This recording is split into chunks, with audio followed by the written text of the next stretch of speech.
بسم الله والصلاة والسلام على رسول الله. اللهم صل وسلم وبارك على سيدنا محمد. رب اشرح لي صدري ويسر لي أمري واحلل عقدة من لساني يفقهوا قولي. السلام عليكم brothers and sisters. I want to read to you guys inshallah different messages from different people, and let's see what each of these people have in common inshallah. So the first person says, I am always wasting time. The second person says, I want to pray but I couldn't. As in, like, they're always lazy to pray. Another person says, whenever I'm saying istighfar, I feel very tired and sleepy, as if I've worked all day long, even though it's just the morning and I didn't do anything. I have PTSD and some other disorders too, which is why it became very easy for the shaitan to make me not do istighfar, and he put so much waswas in my mind, in my head, that I feel like I'll go crazy if I don't stop istighfar. Another sister also says, whenever I get up for Fajr, my heart is doomed. I don't feel like doing any dhikr. Why is this happening? I don't want to even get up. Another person says that after crossing 4K of istighfar, I'm feeling pain, restlessness in my chest. What can I do? A brother talks about how he has disturbing dreams. Another sister talks about how she always prays late. And finally, the last scenario is basically a sister, she was reading Surah Al-Baqarah out loud from the Mus'haf. And she said that last night after reading Surah Al-Baqarah, I felt attacked in my sleep and I was defenseless. I couldn't do anything in terms of reading Ayatul Kursi or anything else.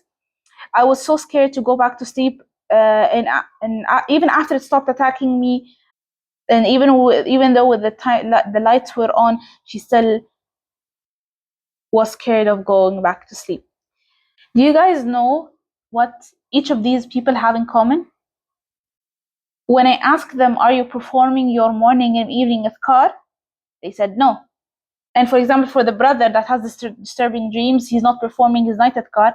The last situation, she does the night adhkar, but she's not doing the morning evening adhkar. So my dear brothers and sisters, it's very important that you do your morning and evening adhkar. And when you don't do your morning evening adhkar, you're basically inviting the shaitan to come and bother you and to incline more into sinning. Because when the shaitan is with you, what will he do? He will tell you, go obey Allah subhanahu wa ta'ala. No, he will tell you to disobey Allah subhanahu wa ta'ala. And so you are less likely to sin when you have protected yourself by Allah's grace with the morning and evening adhkar. And even with taj dhikr, which is very, very important. I know sometimes it becomes hard and we get lazy to do the taj dhikr 100 times, which is something that happened with me. I didn't realize the importance of doing it 100 times, so I would do it only 10 times. But that in itself was a trick from the shaitan, because he knows how important it is that I do it 100 times. And when you do taj dhikr 100 times, the hadith says basically, كانت له حرزا من الشيطان. Basically, it serves as a protection from the shaitan for the entire day or night. And so with the morning and evening adhkar, you're asking Allah subhanahu wa ta'ala to protect you from the shayateen, from all evil.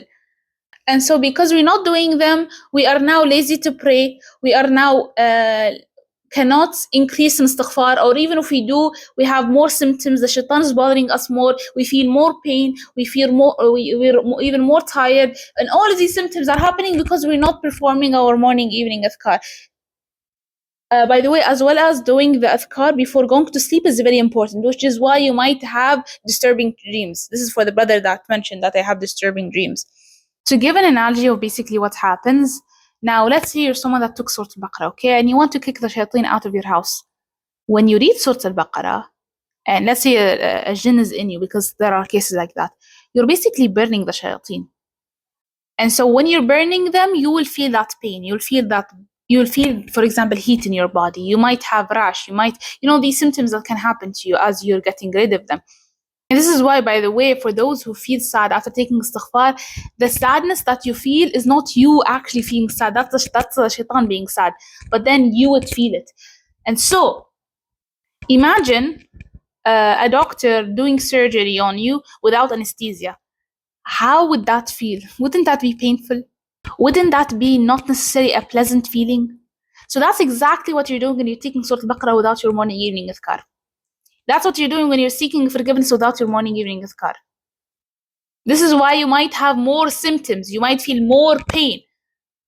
Whatever it is that you're doing, you'll feel lazier, you'll feel more tired, you feel like you're exhausted, even though you barely did anything. This is because you are not seeking Allah's protection from the shayateen. And so when you're doing your morning and evening athkar, you're basically, in the analogy of the doctor, that's basically the anesthesia in the surgery. You will not feel pain. Now you're burning the shayateen without feeling the pain. You will see the rash, but it will not bother you, it will not hurt you, you know what I mean? Doesn't necessarily mean with the morning evening athkar then you will not have other symptoms, but just the point is, it's very important that we ask Allah subhanahu wa ta'ala to protect us from the shayateen with our morning and evening athkar and our athkar before going to sleep. So no matter how many times you read Surah Al-Baqarah a day, no matter how many times you seek forgiveness a day, no matter what you're doing, how many pages of Quran you read, or how many times you send salutation about the Prophet, it does not replace the fact that you still need to do your morning evening athkar. Every single thing has its rewards. You cannot be like, you know what, I read Surah Al-Baqarah and the morning evening athkar are not necessary. No, it's very necessary. And it's the reason why you end up falling more into sin, and you have more waswas and more symptoms. You have pain as a result of reading Surah Al-Baqarah and what's it called, and perhaps increasing istighfar, as well as not to mention the fact you need to seek Allah subhanahu wa ta'ala's protection from evil eye. This is why we have evil eye or sihr. One of the reasons is also because there are sins. But on top of that, we are not seeking Allah's protection from the evil eye and sihr by reciting Surah Al-Ikhlas, Falaq al-Nas 3 times every single morning and evening. Do you know there's this one time I prayed Asr and then somehow I forgot to do my morning evening adhkar, then I went and ate, and suddenly I started to feel so sad. Like there's this weird emotion that I was feeling and I couldn't understand why. Then later on, subhanAllah, I remembered that I didn't do my morning evening adhkar. Subhanallah, I did it and all of those feelings that I was feeling was gone. And subhanAllah, another time, the same thing happened. I forgot to do my morning and evening adhkar, and this tiny thing happened that made me so mad, which confused me. I'm not the type of person that would be mad over that thing. And I was so confused. Why am I angry? Why am I mad? Lo and behold, it was because I didn't do my morning, evening adhkar. I didn't seek Allah's protection from the shaitan. And so the shaitan got more control over me, which resulted in the anger. And for the sister that used to pray always late, she says after she started doing her morning, evening adhkar, she started to pray on time, fadla ta'ala. This is because now the shaitan doesn't bother anymore, doesn't whisper to her, no, it's okay, you can do it later. So the shaitan doesn't have as much as control as he used to have when she was not doing her morning, evening adhkar. And so now, obviously, it's easier for her to ignore the whispers of Satan. So my dear brothers and sisters, make sure that you're always performing your morning and evening adhkar. Your morning adhkar has to be after Fajr, after the obligatory prayer. Call it Fajr or Subh, doesn't matter. After the obligatory prayer, up until the sunrise. And the evening adhkar is after the Asr prayer, up until Maghrib. However, let's say you were very busy and then something happened, or you forgot, you ended up not performing them on time, then make sure that you still perform them, even if it's after Dhuhr or even if it's after Maghrib. Make sure that you're still doing them, because if you end up not doing it, then you might end up eventually leaving your morning, evening adhkar to begin with. Now, one thing I suggest is for you to memorize them. Because personally, having them memorized helped me a lot, because I would, let's say now I just prayed Fajr, and for me, after Fajr, I have to leave the house right away for university. And so I would perform them as I'm walking, as I'm going. And so I don't have to keep on like getting my phone and like reciting them. I already have them memorized. Alhamdulillah, I would just recite them. When it comes to the morning, evening adhkar, it's not important for you to contemplate. It's important for you to do them. And so I've uploaded, inshallah, you'll find it in the description, not in the comment section, in the description. Or actually, maybe I'll put them in both, Allahu Alam. A link that will take you to the morning, evening adhkar. There's going to be 2 PDFs. One of them is simply in Arabic, and then another one is in Arabic and English, as in the transliteration.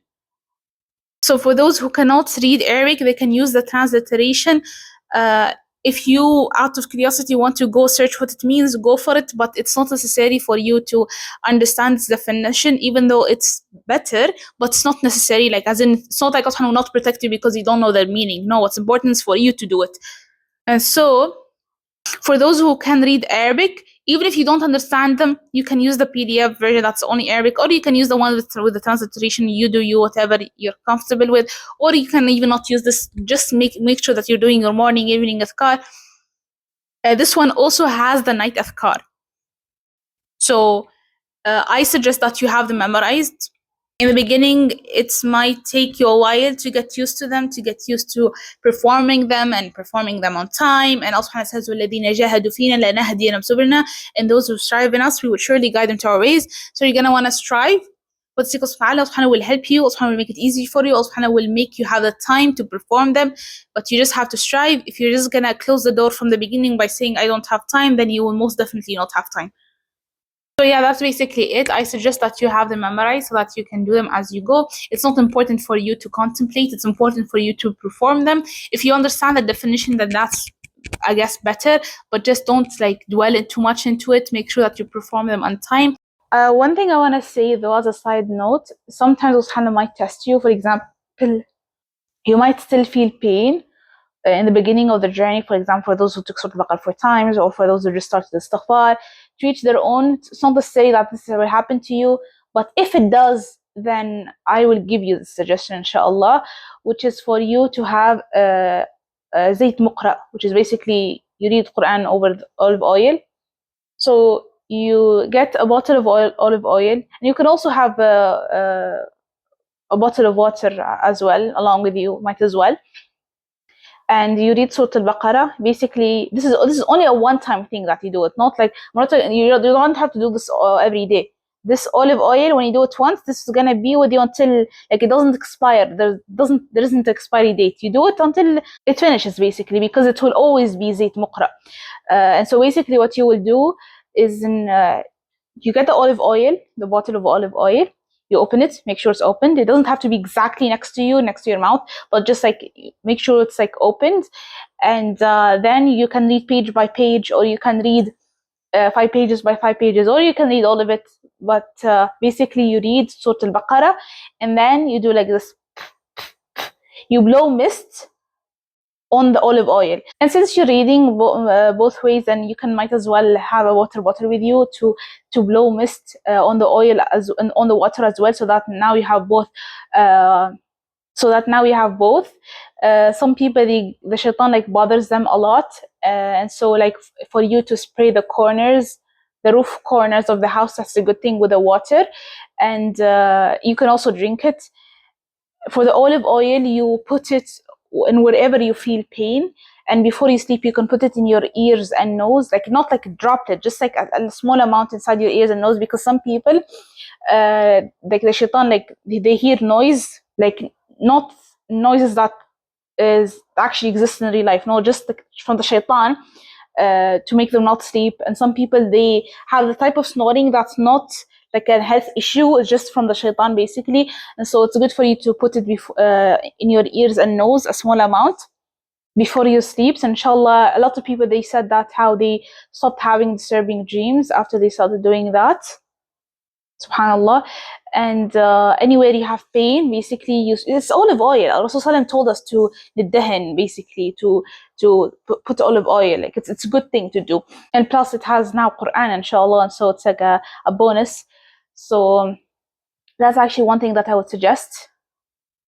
When you are like reading Surah Al-Baqarah, as I said, you can do page by page, and it doesn't have to be that. You can have even 5 water bottles, and then you do the first bottle, then the same thing to the second, and then the third, and then fourth.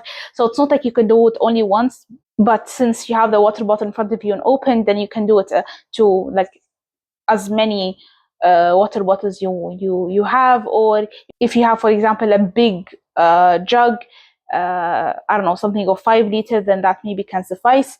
You do you really, like as you wish. If you want to do this, it's good because it's zayt maqru, and it's water also maqru.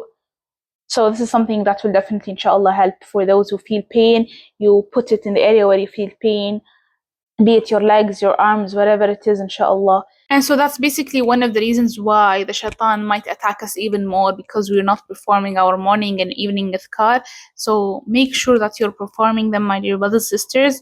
May Allah make it easy for you. May Allah bless you and increase you. سبحانك اللهم وبحمدك أشهد أن لا إله إلا أنت أستغفرك وأتوب إليك. والسلام عليكم ورحمة الله وبركاته.